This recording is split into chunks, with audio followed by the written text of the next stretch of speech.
Merci ma reine. Tu sors, tu écris le mot islamiste. Ça y est, enfin on en parle. À chaque fois, on n'ose pas sortir les mots, il faut que toi tu les sortes pour que tout le monde puisse les prononcer. À un moment donné, ce que tu souhaites pour toi, tu le souhaites aussi pour les autres. Si cette jeune fille voilée ne veut pas qu'on lui oblige de retirer son voile, alors elle ne peut pas obliger quelqu'un à le porter. Si elle décide de vouloir s'habiller en djellaba, elle ne peut pas forcer Samara d'en porter une si Samara veut porter un jean et un t-shirt. Ce que tu veux pour toi, tu le veux pour les autres. Ce que tu ne veux pas qu'on t'impose, tu ne l'imposes pas aux autres. Ça, c'est un principe, c'est une valeur de communauté.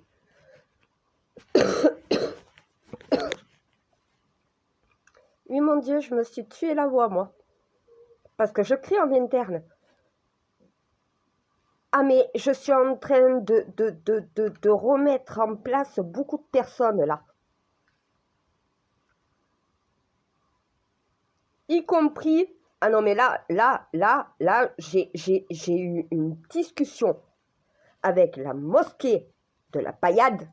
Ils viennent de prendre un jet, mais plus que privé, dans le cerveau. Oui, mon Dieu, oui, je leur ai dit, mais c'est quoi? Et la religion musulmane à la Paillade, c'est à vous de la gérer. C'est à vous de faire en sorte que chaque musulman soit en lien avec Dieu. C'est entre toi et Dieu, entre chaque humain et Dieu. Ce n'est pas entre l'agresseuse de Samara et Dieu. L'agresseuse de Samara a son lien avec Dieu, a sa façon de pratiquer. Samara a la sienne aussi. Je sais que j'ai raison, ben oui, je sais, mais a priori, il faut rappeler à l'ordre. Mon Dieu, si je décide de m'habiller en mini-jupe et crop-top, je le fais. Et si je suis plus à l'aise habillée en jupe longue avec un manteau long, je le fais aussi. Ah ben voilà. Donc en fait, tu nous imposes pas un code vestimentaire, toi. Merci, absolument pas. Tu peux être habillée, bon, je vais le dire avec mes mots, tu peux t'habiller comme une pute et être la femme la plus droite du monde. Merci. Oui, non, ça c'est mes mots. Si tu veux t'habiller en mini-jupe, mais que tu couches pas avec n'importe qui, c'est pas parce que tu portes une mini-jupe que tu couches avec le premier venu.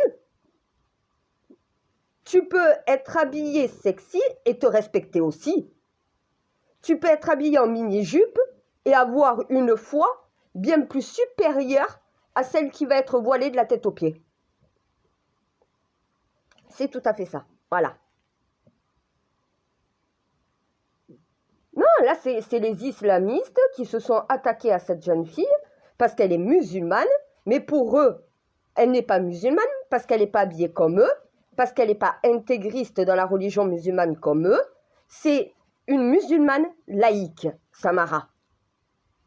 C'est une musulmane laïque, c'est une musulmane qui applique la laïcité. C'est un droit. Autant dans la religion que dans la République, c'est un droit. Tu as le droit de pratiquer ta foi en t'habillant comme tu veux. Et c'est pas le droit qui le dit, c'est toi, Dieu lui-même. Voilà. Quelqu'un qui fait pas le ramadan.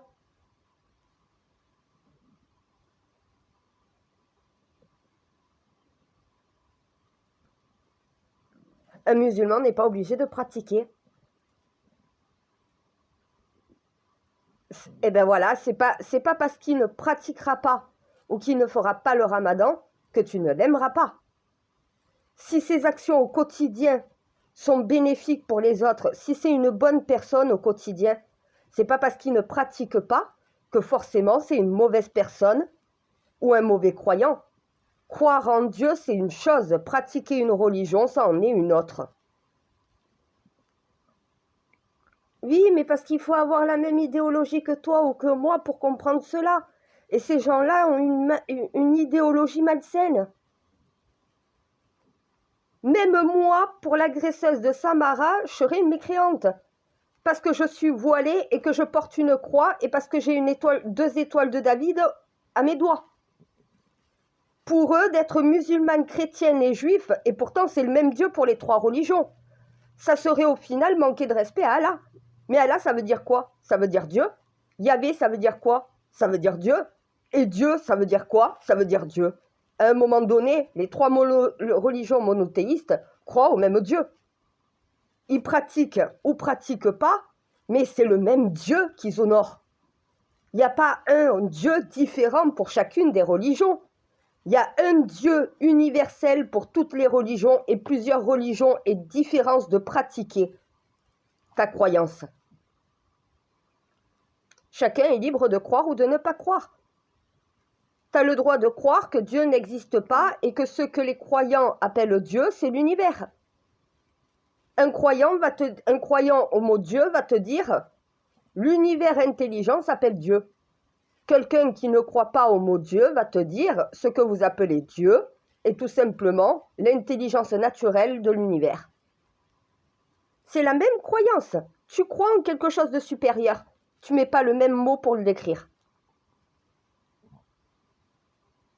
Mais du moment que tu crois que Dieu est l'univers, dont Dieu est l'intelligence de l'univers, ou que tu crois que l'univers est intelligent, ça revient au même. Tu crois à une force supérieure, tu es croyant. Tu ne crois pas avec les mêmes termes, mais tu crois. Les gens ne comprennent pas ça. Ils n'arrivent pas à se mettre ça en tête, tellement de division avec toutes ces religions qu'ils en ont oublié qu'il y a un Dieu unique pour toutes les religions sur Terre. Que tu es en droit de pratiquer, quelqu'un qui ne pratique pas, c'est pas forcément quelqu'un d'athée. Un athée ne croit pas au mot Dieu, il croit en d'autres choses. Qu'un croyant pourrait justement dire, ben ça pour moi c'est Dieu. Voilà. Ce que nous appelons Dieu, eh bien les athées vont appeler ça d'une autre manière. Mais tu as toujours un truc supérieur à toi.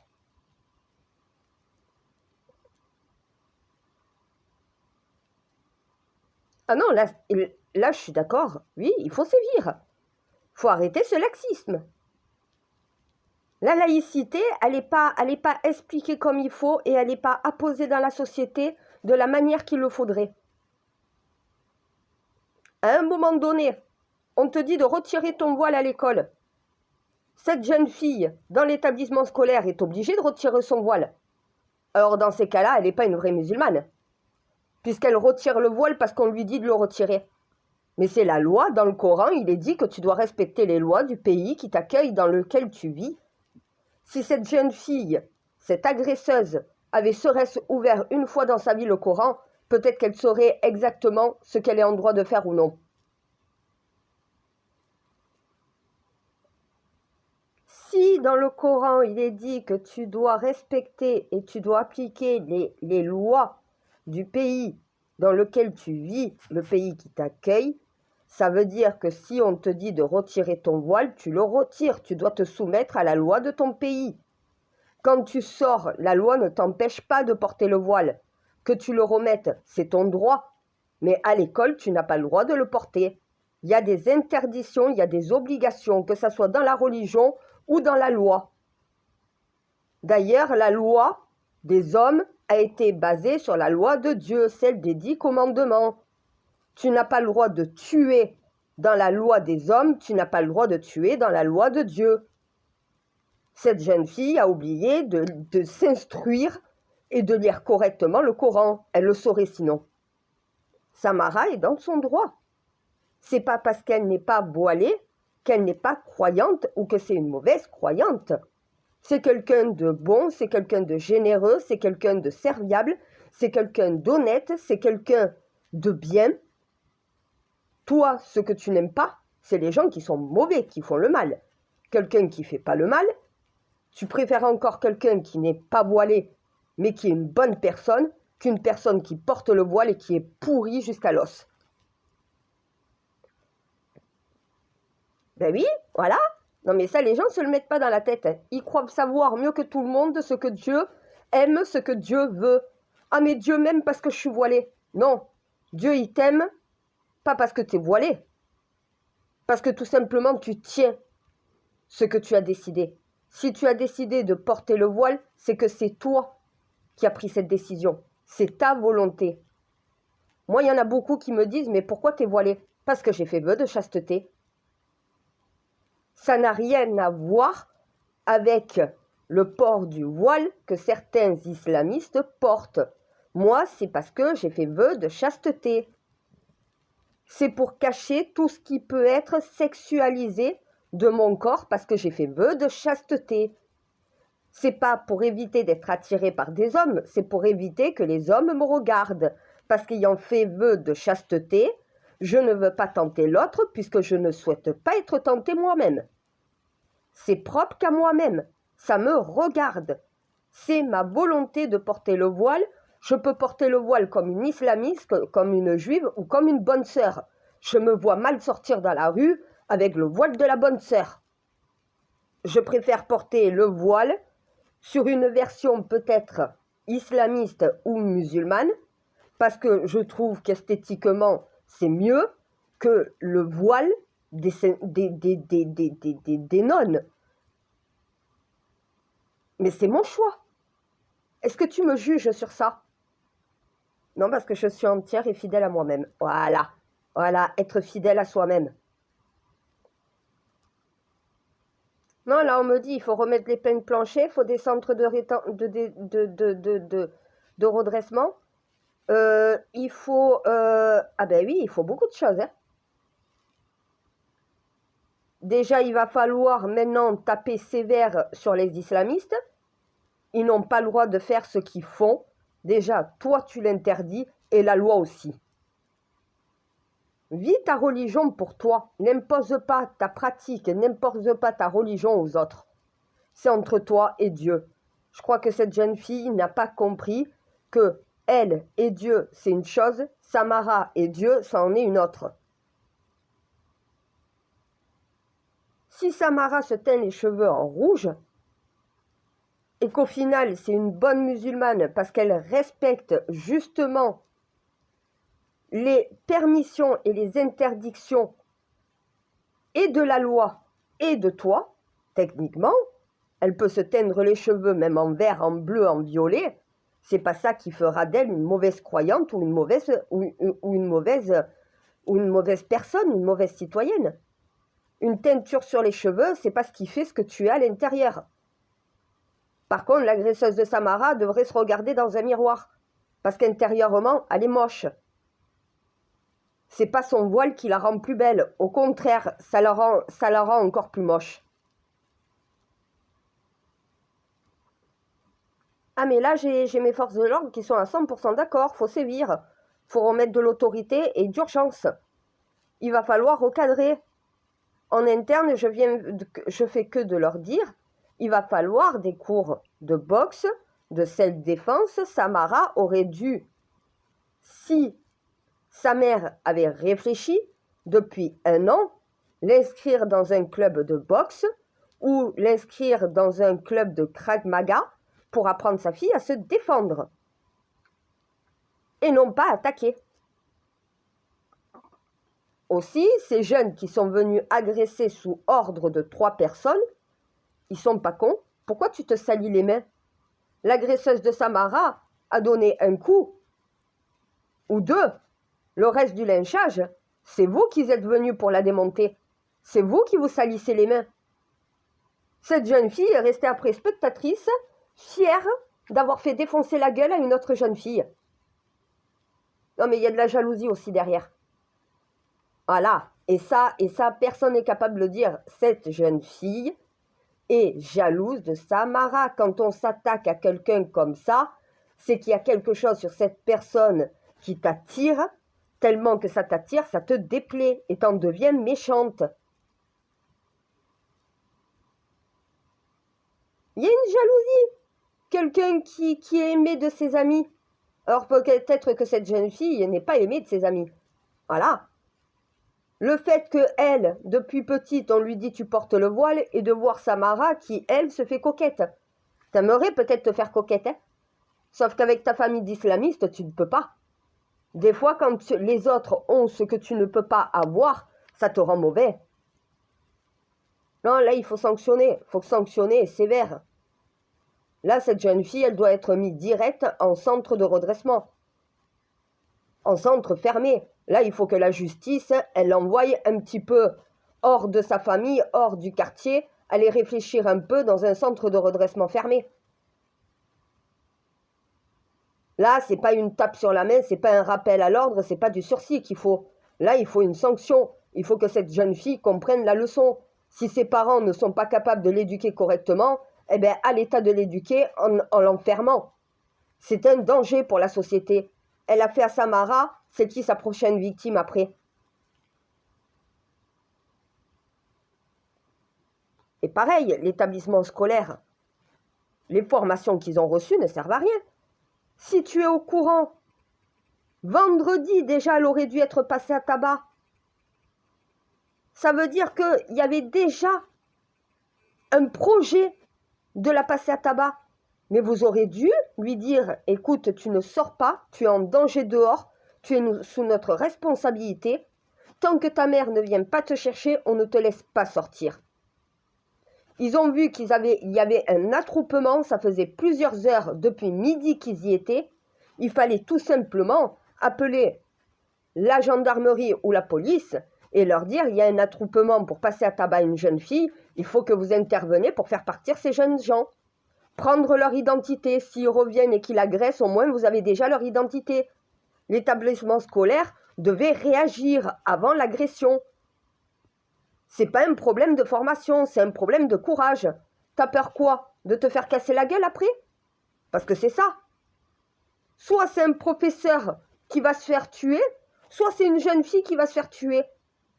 À un moment donné, t'es professeur, au péril de ta vie, tu dois défendre tes élèves. Même si au final, c'est toi qui perds la vie, t'as la responsabilité de ces élèves, tu ne peux pas les laisser en danger sans te mettre toi-même en danger pour les protéger. Parce que les professeurs ont peur, je sais mon Dieu, merci. Ils ont peur qu'au final, les islamistes viennent les décapiter comme Samuel Paty. C'est pour ça que l'islamisme est en train de gagner.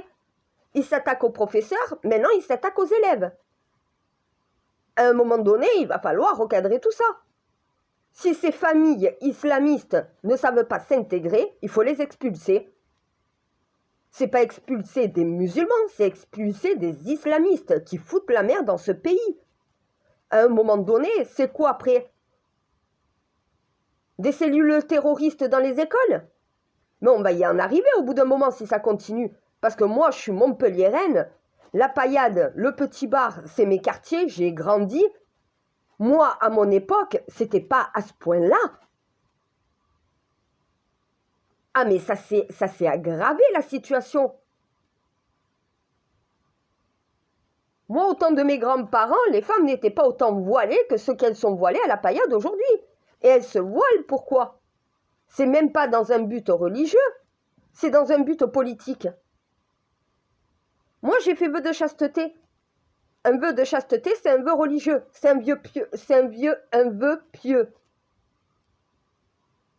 Voilà, mais c'est dans un cadre religieux, c'est pas dans un cadre politique. Puisque de toute façon, je suis pas islamiste, je suis même pas musulmane, je suis même pas juive, je suis même pas chrétienne, je suis un mélange de juifs, de chrétiens et de musulmans. J'ai une religion qui regroupe les trois. J'ai un seul Dieu qui est le Dieu des trois religions. Voilà. L'idéologie d'une personne, c'est pas le voile qu'elle porte sur la tête. C'est ce qu'elle a à l'intérieur de la tête, sous le voile.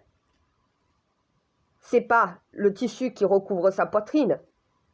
C'est ce qu'elle a sous le tissu, dans la poitrine. Et je crois que les islamistes ne savent pas entendre raison. Mais c'est du bourrage de crâne. Les parents de l'agresseuse sont responsables. Plus que leurs filles. Comment t'éduques tes enfants? Dans l'amour de Dieu? Ou au final dans l'agression des autres parce qu'ils ne sont pas comme toi?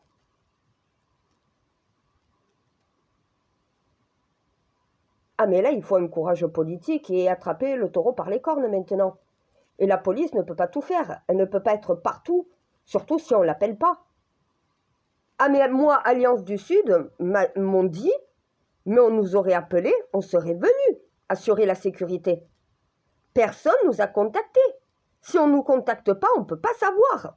On n'est pas derrière chaque élève, on n'est pas derrière chaque prof. Et à un moment donné, maintenant, il faut que les plaintes arrêtent d'être classées sans suite. Il y a des preuves, il y a des témoins dans les écoles. Les professeurs étaient au courant. À un moment donné, il n'y a pas non plus, c'est pas sans preuve. C'est pas parce qu'elle n'avait pas agressé physiquement. Non, parce qu'il y a un gros problème en France. Tant que tu n'es pas agressé physiquement, alors tu n'es pas en danger. Mais justement, avant l'agression physique et la mise en danger réelle, il y a quand même une mise en danger. Puisque si on n'arrête pas ce processus, ben ça finit mal. C'est avant qu'il y ait agression qu'il faut intervenir. Une plainte pour harcèlement, ça ne doit pas être classé sans suite. Sinon, tu donnes la permission à la personne harceleuse de pouvoir continuer d'harceler jusqu'au point d'en arriver à une mise en danger physique d'une personne. Si tu ne coupes pas la tête du serpent avant qu'il te mord, ben au bout d'un moment, tu vas te faire mordre. Voilà, tu sais qu'il est en train de t'attaquer. Le serpent, c'est l'agression. Couper la tête du serpent, c'est mettre un terme. Enfin, la tête du serpent, c'est le harcèlement. Enfin, le serpent, c'est le harcèlement. Couper la tête du serpent, c'est mettre fin à l'harcèlement avant qu'il y ait agression physique et donc mise en danger réelle de mort. Si les établissements ne sont pas capables de mettre un terme à l'harcèlement, eh bien, qu'est-ce qui va se passer? Ben, il y aura agression. Si un proviseur ou un professeur est obligé de quitter son poste parce qu'il est menacé, parce qu'il est harcelé, à un moment donné, de quitter ton poste, ça donne la permission de le faire. Tu dois rester en poste et toutes les personnes coupables et responsables de ce que tu subis doivent être justement amenées devant la justice et répondre de leurs actes, de leurs paroles et de leurs faits. Ce laxisme est un problème. Un professeur se fait menacer de mort et on attend qu'il soit mort pour pleurer sur les chaumières. Si on avait agi avant et si on avait fait condamner ces personnes pour les menaces et pour les harcèlements que ce prof a subis, eh bien ce prof ne serait pas soit mort, soit obligé de démissionner pour ne pas se mettre en danger. Si Samara avait été défendue depuis plus d'1 an et que des sanctions plus que punitives, des exclusions ou plein d'autres choses, à un moment donné, on pleure sur les agresseurs. Oh, mais s'ils sont virés de l'école, ils vont aller où? Mais ils vont pas à l'école. Si tu n'es pas capable d'aller à l'école pour pouvoir étudier et que tu y vas pour agresser, eh bien, tu n'y vas pas. Ta mère prend un professeur à domicile parce que l'instruction est obligatoire, l'école ne l'est pas. On n'est pas obligé de mettre un enfant dans un établissement scolaire. L'école à domicile est possible. Pour ces enfants, s'ils sont associables dans un établissement scolaire, alors aux parents de les garder à domicile et de leur faire les cours à la maison. Et ça sera contrôlé quand même par le rectorat. Puisqu'on doit surveiller la scolarisation avec une assistante sociale qui vient à domicile puisqu'il y a des risques d'agression. Voilà, il faut une méthodologie pour éviter tous ces carnages. Qu'est-ce qu'ils attendent pour mettre les méthodes en place?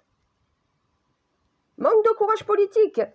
Les citoyens sont prêts à faire des efforts, sont prêts à combattre ensemble. Mais si l'État ne combat pas, c'est pas possible.